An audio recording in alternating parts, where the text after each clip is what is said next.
Have you ever considered that the Falklands War wasn't some flawless British victory, but a terrifying reality of near defeat?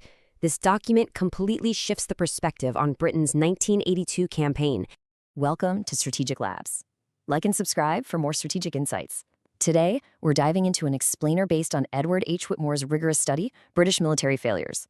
We're going to sharply deconstruct what a lot of people just remember as a clear-cut triumph. Instead, we'll expose how this whole expeditionary campaign actually rested on an absolute knife's edge of vulnerabilities and miscalculations. We're stripping away the patriotic gloss to look at the hard, analytical realities of what really happened when two nations gambled everything on a frozen archipelago. All right, Section 1, the Imperial Illusion. Let's quickly set the stage and deconstruct the geopolitical context here, where Cold War tensions essentially collided with mutual strategic arrogance.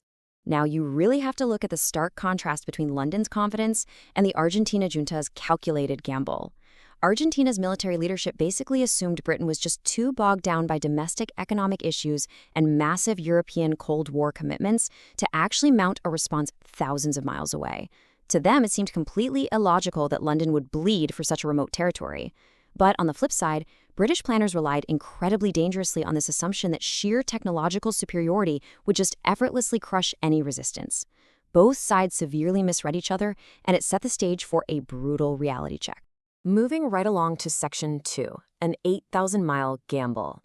And this builds right into our first really disruptive point, the sheer, brutal physical constraints of the South Atlantic.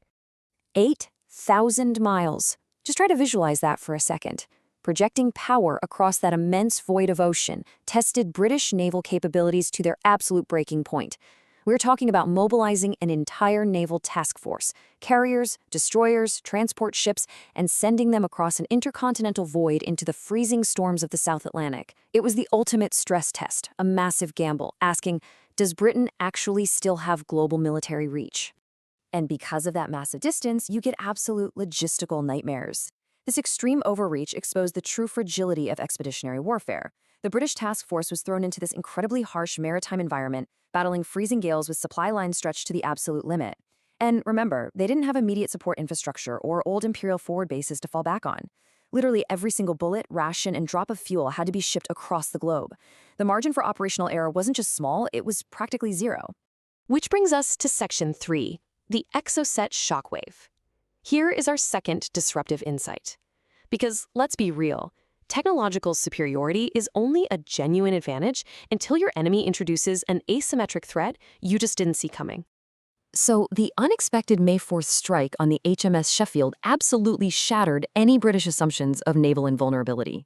The Sheffield was a Type 42 destroyer, literally designed to be the fleet's air defense shield. Yet an Argentine Super Étendard aircraft used a French-made AM-39 Exocet missile and completely bypassed British early warning systems.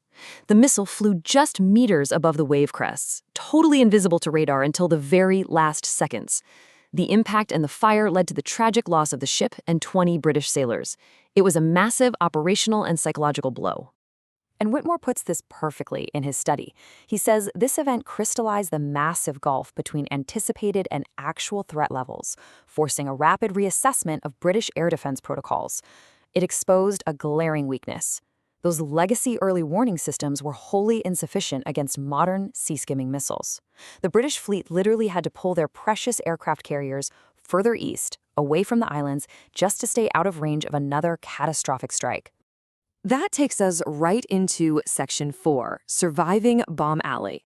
This is the climax of the operational breakdown, right during the amphibious landings at San Carlos Water.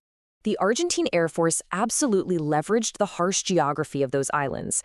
They exploited the rugged terrain and narrow fjords to mask their approach, flying at extreme low altitudes, again, literally just meters above the freezing sea, to stay entirely under the radar horizon. By the time British sensors picked them up, the dive bombers were already on top of the fleet. These terrifyingly effective tactics completely neutralized Britain's layered defenses. So Bomb Alley became the infamous nickname for this perilous landing zone. British ships were effectively sitting ducks in a highly contested environment. Think about the psychological and physical toll on those sailors confined to steel ships under relentless aerial bombardment. It completely contrasts with those clean, high-level political demands for swift victory coming from London. This crucible exposed stubborn gaps in force protection, especially the glaring lack of airborne early warning aircraft. Finally, Section 5, a costly victory.